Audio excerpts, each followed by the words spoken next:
Allez, allez, on va faire du technico-économique maintenant. On va faire du technico-économique. Heureusement qu'il me rappelle. Hein.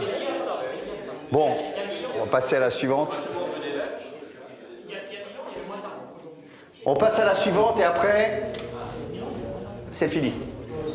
Presque. Il y a une diapo sur laquelle je vous laisserai méditer.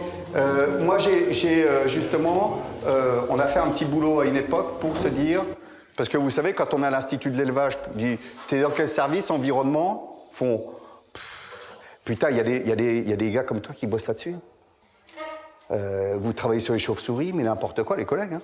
Mais alors de temps en temps, ils nous disent, il faudrait que tu viennes parce que là, on est un peu embêté sur un sujet quand même. Voilà. On n'est pas beaucoup, mais on est un peu. Donc le service environnement de l'Institut de l'élevage a pris un peu plus de poids avec l'accompagnement d'outils, de programmes, etc. Donc juste la question qu'on s'est posée, et j'ai pris des systèmes laitiers qui avaient, on va dire, entre 10 et 30% de maïs, et on a regardé, c'est-à-dire que le reste c'est de la prairie temporaire ou de la prairie permanente, c'est des systèmes de l'Ouest. Et donc on s'est posé la question de savoir s'il était possible de concilier revenus agricoles et environnement. Les politiques à la tribune nous disent quoi? La croissance économique est conditionnée au CO2, par conséquent, corrélée au CO2, on ne peut pas limiter nos consommations parce que sinon, on va perdre de la croissance et donc on va perdre du PIB, on va perdre un certain nombre de choses, etc. Alors, je ne dis pas qu'on va faire une analyse macro comme ça, mais on va regarder ce qui se passe sur des exploitations agricoles qui, a priori, sont les mêmes, et qui produisent presque la même chose, mais les moyens pour arriver aux revenus, ou les moyens qui sont mis en place sur la production, eh bien, ne sont pas les mêmes, et avec les effets que ça va avoir. Allez, on lâche toute la diapo, puis je vais essayer de l'interpréter. Donc sur la gauche, les plus, c'est ceux qui s'en sortent le mieux sur le plan environnemental. Les plus en jaune au milieu, c'est ceux qui sont dans la mêlée, et ceux qui sont à gauche, c'est ceux qui sont les moins vertueux. Je dirais moins vertueux parce que faut quand même un peu respecter le truc, c'est pas facile non plus de gérer de l'économie, gérer des intempéries, etc. Mais en tout cas, on peut dire... Alors, comment on a fait ça? Donc, on a pris les quantités d'azote, les quantités de concentré par litre de lait. Ça nous donne quelque chose, c'est-à-dire que quand on donne 1 kg de concentré à une vache, généralement, on fait 2 litres de lait de plus. Et puis après, par rapport à son potentiel, plus on va lui filer de concentré, à un moment, le concentré sera plus efficace que sur 0,5. Et puis après, on est plutôt anthropique. Bilan azoté, les entrées d'azote qui rentrent sur l'exploitation agricole. Et les sorties, les entrées, c'est les aliments, c'est l'azote des légumineuses, c'est les engrais chimiques, et puis les retombées d'ammoniac. C'est un bilan apparent. Et les sorties, c'est les quantités d'azote qui sont sorties par le lait, la viande, les céréales, et puis éventuellement des exportations d'effluents d'élevage chez le voisin. Voilà, donc on a pris ça, on a fait un bilan phosphore aussi. Empreinte carbone, ça c'est pour faire un peu bien, quoi, mais c'est plutôt le côté un peu gaz à effet de serre. L'énergie en mégajoules, tout ça, on retrouve dans Cap2ER. L'eutrophisation, ça c'est assez vieux, hein, ça date de 2011 ou 2012. Hein. Et la biodiversité qui était prise au sens des SIE à l'époque. Hein, ou des éléments topographiques, je ne sais plus comment ça s'appelle parce qu'ils changent souvent de sigle. Et enfin, on a pris le revenu disponible. Donc quand on regarde ici, ceux qui sont... On m'a dit de ne pas me mettre là. Pas longtemps. Ici, si on regarde les quantités de concentrés qui sont consommées par litre de lait, on est à 282 grammes. Ici, le bilan azoté, c'est-à-dire l'azote qui est en excédent sur le système, le bilan apparent, on est presque à 100. On est à 18 en P. C'est du P, pas du P2O5. Il faut multiplier par 2,28 pour trouver du P2O5. Ici, l'empreinte carbone, on est à 1,3. C'est de la tonne, ça. Hein, ouais, c'est de la tonne.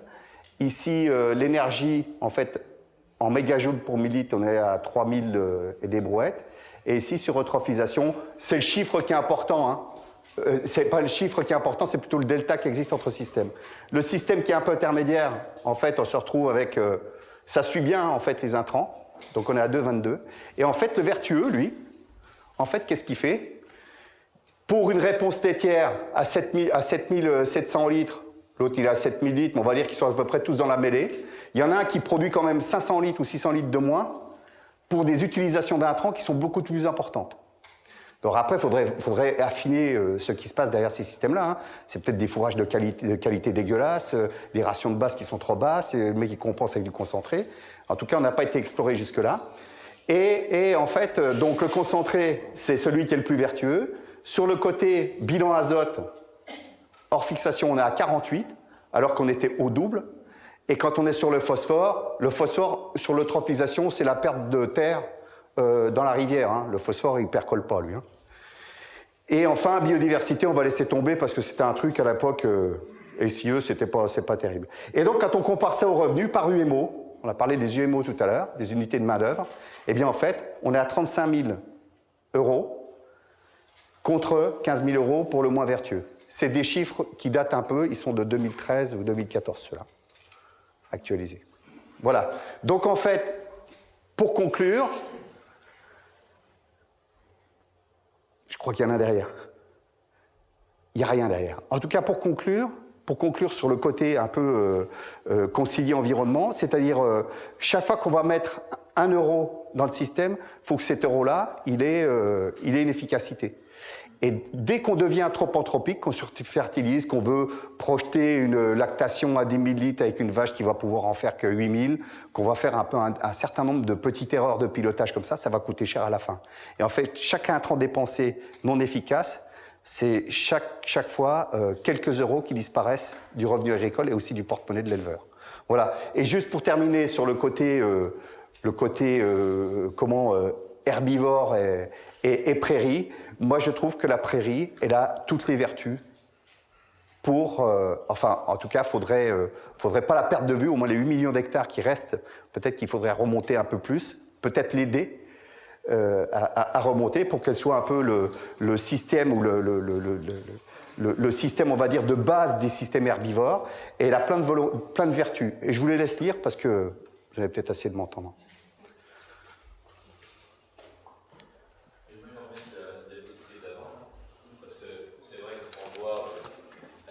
De concentré pour produire moins de lait, donc il y a une efficacité conduite du troupeau qui doit être affinée aussi. Hein, et donc c'est pour ça, attention aux chiffres qui font apparaître, parce que des systèmes qui sont à peu près similaires au niveau surface fourragère par rapport à SAU, surface de maïs, tout à l'heure j'avais le sentiment que vous étiez un anti-maïs par rapport à la prairie. Non, c'est l'interprétation que j'en ai faite. C'est pour ça qu'il faut faire attention dans les propos qui sont dits. Parce qu'aujourd'hui, les maïs fourrage, si on supprime le maïs fourrage au niveau de territoire de la gatine ou de blocage, il n'y a plus d'élevage. Parce que c'est quand même une plante qui est quand même formidable, qui aujourd'hui peut sortir 10-12 tonnes, 15 tonnes de matière sèche avec peu d'eau. À un moment donné, ça commence à me fasciner dans certaines choses. Donc il y a quand même, moi je vais répondre, mais je vous laissais méditer sur la prairie, il y a quand même la démonstration qui est faite par des agriculteurs bio qui montre que dans les zones, on va dire, où on est un peu plus arrosé que peut-être qu'en Poitou-Charentes, eh bien on arrive à faire du lait avec de l'herbe, et c'est pas ce qui était appris dans les lycées agricoles dans les années 80. Oui. C'était, si tu fais pas du maïs, t'es un con. Et dans les systèmes pas de lait avec de l'herbe. Et système Sud-Loire, s'il n'y a pas de maïs fourrage, il n'y a plus d'élevage. C'est clair, on ne peut pas comparer. Moi je laisse ce que... Non, j'aime bien provoquer aussi. Tempérez vos propos quand même, pour pas exagérer. Moi je fais 90 hectares, je fais 2 hectares de maïs, c'est pas le maïs qui sauve l'exploitation. Le maïs, on ne le bannit pas. Hein. Non, on ne le bannit pas, il ne faut pas le bannir. Il n'y a pas le maïs qui sauve l'élevage. Non, c'est quand même des plantes formidables, elle a toujours décrié. Oui, mais enfin, l'herbe, je pense que c'est autrement. Donc je ne suis pas anti-maïs, mais je parle de l'herbe. Et je dis que c'est une place herbe herbivore. Et maïs, c'est important pour les rations de base. Après, pas que ça. Je suis dans votre démonstration, je vais pas parler de maïs. Dans votre démonstration, il y a un élément que je ne vois pas, mais peut-être par ailleurs, parce que j'avais assisté il y a quelques années pour un exposé, c'était le Beau Campus, sur le bocage, les élevages en bocage, des merveilleux. Et un élément qui m'avait frappé, que je trouvais très convaincant, c'était que c'était des structures à l'herbe, ou à majorité d'herbe, C'était des structures qui étaient très résilientes par rapport aux aléas climatiques, aux aléas économiques. C'était des structures qui résistaient mieux aux aléas que des structures plus intensives ou moins sur l'air. Est-ce que c'est vrai, ça continue à être vrai? Vous n'en avez pas parlé? Mais parce qu'on ne peut pas parler de tout, moi ce que j'aurais tendance à dire, c'est que la diversité de la collection fourragère qu'on va avoir, et donc moi je pense que le maïs a sa place dans les exploitations, mais que d'autres collections aussi fourragères comme la luzerne, etc., la diversité de la richesse, la collection qui va faire fourragère, qui va constituer le système fourrager, ça va faire de la résilience. Alors après, ils ne peuvent pas non plus tout cultiver parce qu'il y a une cohérence agronomique à mettre derrière. Mais en tout cas, les systèmes laitiers, les systèmes allaitants, on va dire plutôt de l'Ouest, c'est les systèmes qui ont le plus de variétés d'espèces cultivées sur la SAU. On va retrouver une gamme, je suis un peu général quand je dis ça, hein, mais on va retrouver une gamme plus importante que dans des systèmes qui sont très céréalisés. Sans élevage, je veux dire. Et donc, il ne faut pas l'oublier, ça, que la collection... Alors après, on peut discuter de la taille d'un parcelle, machin, de la haie et le reste, etc. Il y a quand même des vertus qui vont derrière l'élevage. Il y a des choses à corriger. D'un élevage qui a arc-bouté que sur du maïs, je pense qu'il a un problème de résilience. Il aura un problème de résilience à terme. Mais ils ont quand même des stratégies de ne pas mettre tous les œufs dans le même panier. Parce que quand les vaches... l'année où ça ne marche pas sur le maïs... ça a toujours marché, hein. C'est une plante qui est vorace, ça, c'est impressionnant, hein. Même si elle prend de la flotte sur la gueule au printemps, mais en tout cas, on peut avoir des patchs de maïs pour assumer une production laitière en hiver, avoir des rations de base qui permettent de gagner sa croûte en faisant du lait d'hiver, mais il ne faut pas oublier l'espace prairial à côté. Alors il y a des travaux qui ont été faits sur les équilibres maïs-herbe, justement pour concilier les deux, et faire rentrer ça aussi dans une rotation noble, comme on en a parlé tout à l'heure, sur fertilité des sols, etc. Voilà. Sur votre tableau, là, vous avez le revenu disponible par euro par UMO.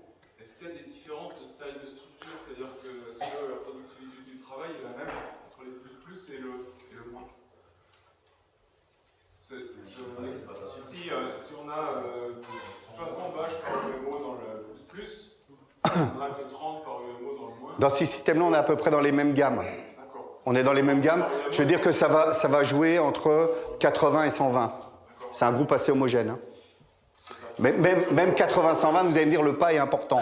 Mais c'était juste pour montrer comment ça se passe. Si on regardez les ingrédients quand même. On n'est pas obligé de le ramener à l'UMO, mais les ingrédients que l'on amène... D'accord, mais sur la rentabilité du système, il faut regarder l'intensité du travail. J'aurais dû vous amener la diapositive qui présente les systèmes. C'était quoi? Mais c'est des systèmes, on va dire, entre 80 et 120. On n'a pas pris les systèmes, on a exclu pour justement éviter d'avoir un effet d'échelle, d'économie d'échelle ou de déséconomie d'échelle sur le revenu agricole.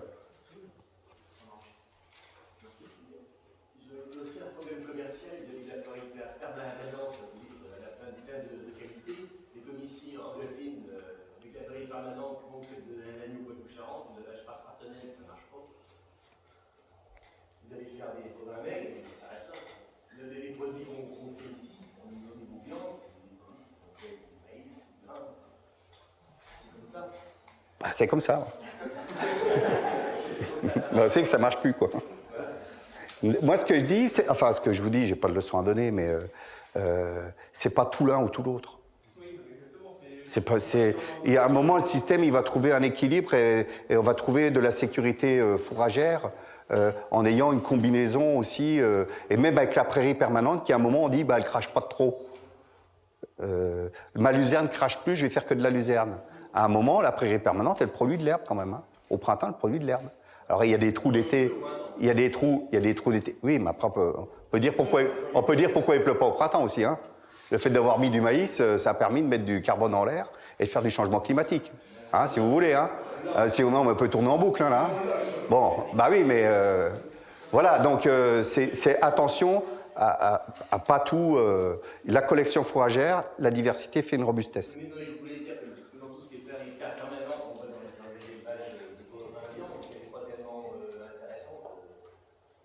Ces produits que je parle, ils ont des produits phares, parce que moi, on ne fait pas grand-chose. Les produits permanents, finalement, jusqu'à du mouton, donc il fait quoi? intéressant, par exemple. C'est ça un peu le problème aussi. Bien gérer, prairie permanente bien pâturée, bien gérée, qui reçoit un peu de matière organique, tu vas quand même sortir de 6 à 8 à 9 tonnes de matière sèche par hectare et par an. Pas non plus avec des frais qui sont dérisoires. C'est pas ce que tu as besoin pour produire ce que tu veux produire, c'est le problème là. Enfin, ce qui va te manquer pour. Si tu la part de céréales qui va te manquer pour arriver à ton produit fini, elle est quand même assez faible. Pas non plus. Actuellement, on voit par exemple, sur la production du mouton, il n'y a plus un mouton qui va dans un pré. Bon, parce qu'on veut plus que les moutons aient gros pré. Qu'est-ce qu'on veut faire? C'est un problème, c'est le problème que les acheteurs ils veulent plus de moutons qui sont du pré. Bon, ben, on fait autrement. Ça, c'est un vrai problème si on. La demande de la filière, elle a sa place aussi dans le système, quoi. Elle influence le système. Hein. Non, mais je veux dire, il faudrait aussi mettre en valeur les produits qui sortent de la prairie. Et peut-être pendant les produits qui sortent de la prairie c'est mieux, ils auraient un label sur des viandes qui font la même qualité de la prairie aussi. Parce qu'il y a un BDP de la prairie, vous n'avez pas parlé. En améliorant, en valorisant mieux ce produit, on encourage les gens à avoir de la prairie. Moi, j'avais vu un scénario qui a été écrit par quelqu'un qui travaille sur le développement durable, et il dit l'agroécologie demain a sa place. Mais l'agroécologie, il l'a réduit à une matrice à la fin de son bouquin, et il dit en fait, on supprime l'utilisation des engrais, on multiplie par 2 les produits agricoles, le prix des produits agricoles, voire 3. Ça veut dire qu'on produit moins, les gens achètent plus cher et ne balancent pas 40% de leur bouffe à la poubelle. Et on termine avec une approche assez vertueuse, avec de l'ancrage territorial, où on a encore des éleveurs qui restent dans des zones où personne ne voudra habiter. Quand je parle du Cantal, il y a des zones quand même où on vit avec de l'allaitant, ou des zones, on va dire, de moyenne montagne, où on ne voit plus personne. L'élevage joue cet ancrage-là. Donc il faut certainement se tourner vers la qualité et oublier la cavalerie. Alors après, il faut changer une société aussi, hein. Il faut changer plein de comportements. Hein. Il ne faut pas dire « moi j'adore le bio », et puis le bio est utilisé par la grande surface comme étant une danseuse autour des produits conventionnels. On se dirige vers le bio, puis d'un seul coup on dit « ah putain là, ça vaut plus qu'1 euro par rapport à 3, ben je prends plutôt ça ». C'est un discours qu'on entend depuis 25 ans.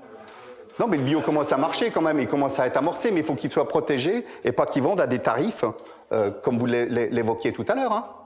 Attention, il va falloir mettre la main au porte-monnaie. Hein. Mais je ne parle pas que du Cantal, je ne viens pas du Cantal, moi. C'est un exemple. Hein.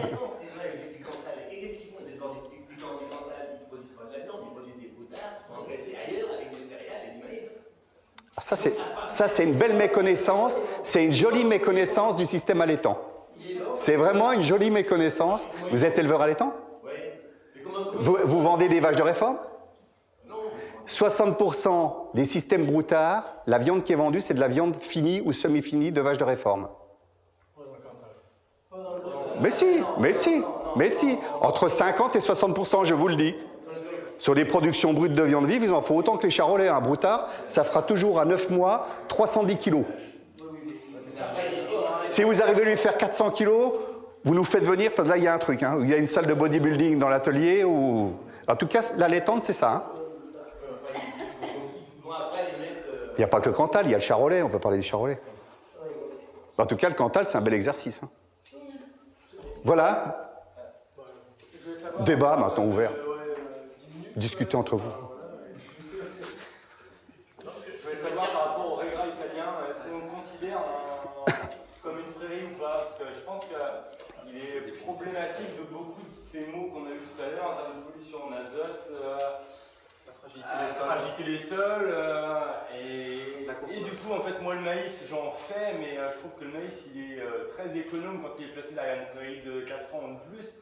Par contre, du coup, il est très dérangeant quand on est placé derrière un Regra italien, et après un peu... Un Regra italien, c'est un nom. Voilà. Donc il est considéré, on va considérer ça comme une culture annuelle. Et donc il y a les mêmes effets. Hein. On a un problème en termes de vulgarisation. Même deux, même les hybrides à 2 ans, sur la recharge des sols dont je vous parlais, c'est au moins 4. Parce que quand on veut communiquer sur sur l'élevage, il y a beaucoup de. On arrive à mettre tout dans le même panier, quoi. Alors, on produit de l'herbe en France, ouais, mais il y a du Duragra italien. Le Duragra italien, pour moi, il n'y a pas beaucoup de vertus positives pour. Il n'y en a pas beaucoup, c'était souvent utilisé en dérobé. Certains implantaient ça en automne pour faire une coupe au printemps très tôt. On le voit un peu. Ouais. Ici, c'est une plante qui est très utilisée. Mais donc un intercalaire ou sur un an. Ou sur 18 Sur mois. 18 mois. En hybride alors. En hybride. C'est une plante de stock, si tu veux. Et en fait, qui est très utilisée, qui a été une façon d'intensifier très fort. Puis faire de la sécurité alimentaire. Fourragère, pardon. Mais du coup, mal géré, parce que du coup, les bêtes ne pâturent pas. La question du pâturage est au centre aussi de la discussion, là. Oui, tout à fait. Ouais. C'est...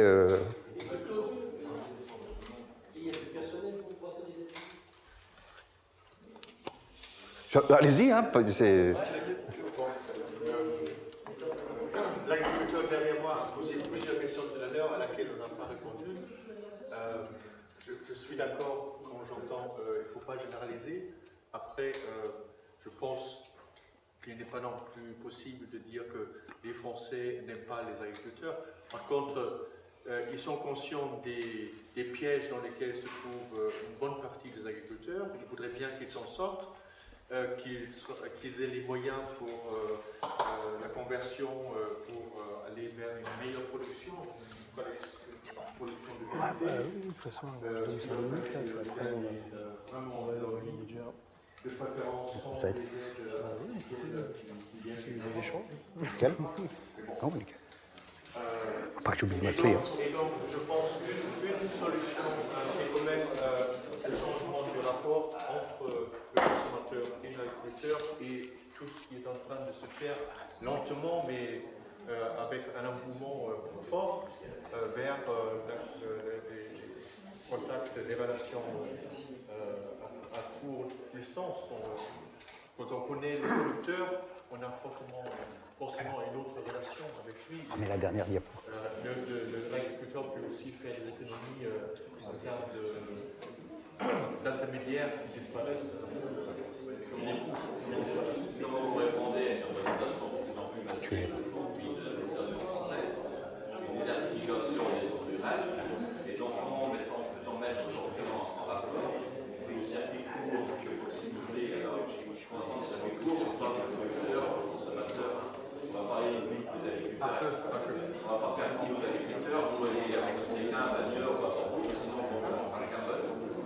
Et là aussi, on ne pourra pas répondre à cette demande. Mais je pense que le consommateur a beaucoup d'attentes. Oui, on a une évolution de consommation de 2%. Je reprends la main, Alexandre. C'est 85%, on va le faire. Je vous propose qu'on continue la discussion autour d'un petit verre, là, comme ceux qui veulent, déjà tard, hein, mais je voulais remercier Vincent, je voulais vous remercier aussi.